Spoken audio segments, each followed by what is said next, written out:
Top 5 non-bending skills in Avatar: The Last Airbender. Number 5. Spirit mutation. Technically just possession, but when a spirit makes contact with your body, possessing it, and then leaves it, you're completely, physically a different person. I mean, you're still you, but your body is now augmented and mutated. And I know what you're gonna ask, how is that a skill? Well, it's technically not, but spirits are everywhere in the Avatar world. If you can find one and have it possess you, and you're lucky enough not to die from it, then you'll gain a whole plethora of skills from being mutated, which can allow for non-benders to gain different types of advantages against benders, such as with the augmented strength and speed and being immune to poisonous gas. You might even gain an extra appendage or a tentacle, depending on the spirit if you're desperate enough. Number 4, brainwashing. That's right, we brought it back to the Dai Li hypnotists, who, yeah, it's true, all of them are earthbenders, but they still develop the means to hypnotize people. And you really don't need earthbending for that. Especially when it comes to the future in Legend of Korra comics, where it shows you can now use machines and technology to brainwash people. And when they're fully under your control, you can basically tell them to do anything, either be your human shields or even fight for you, or just live the rest of their lives as your servant. But the real power in brainwashing and why it's such a strong skill to have is if you manage to capture a bunch of benders and brainwash them, then you'll have an elite team of benders at your beck and call doing whatever you want them to do.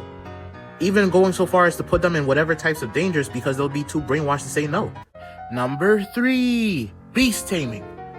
As we know, the Avatar world is filled with different types of remarkable species, of different sizes and different abilities. And it takes the most disciplined of people to learn how to tame them. Because when you have an animal companion the size of a tank and can hit as hard as one too, that can make all the difference. Some creatures can fly, other creatures can breathe flames. Some are great for hunting and others are great for swimming, but either one you choose, they all have useful traits. And even though you could have a favorite companion, doesn't mean you only have to choose one. Let me reiterate, the Avatar world is filled with wondrous creatures, which is what makes beast taming skills so useful and why it's so high on the list. Because if you don't think you're a fighter capable of keeping up with benders, then tame yourself a beast. Number 2, chi blocking.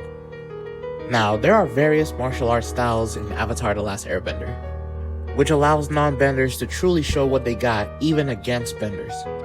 Because even if you don't have the ability to bend the elements, it doesn't make you weak. And chi blocking is the most advanced style of martial arts in the Avatar world, as it can allow a non-bender to temporarily disable a bender's ability to bend, as well as paralyze them along with anyone else who gets in their way. And you don't need to be special to use chi blocking, you just need to be committed to learning it. Ty Lee taught the Kyoshi warriors chi blocking, and the Equalists learned chi blocking as well, which made them even more of a threat than they already were. So all that said, chi blocking is a super useful skill to have regardless if you're going against a bender, which is why it's number 2 on this list. Number 1, inventing. There might be some haters on this one, but you see, the only reason why inventing is above chi blocking is because of how beneficial it is in the long term.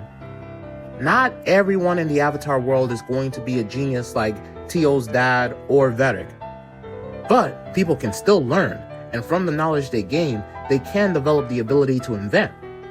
And from their inventions can come a whole armory's worth of weapons, vehicles, and even mechanized armor, all being capable of being utilized by non-benders to take powerful benders down. And of course, if you're the inventor, you'll save all the best stuff for yourself, like a giant mech suit capable of taking down cities by utilizing a powerful spirit energy cannon for which you also made, which is why inventing is the best skill to have.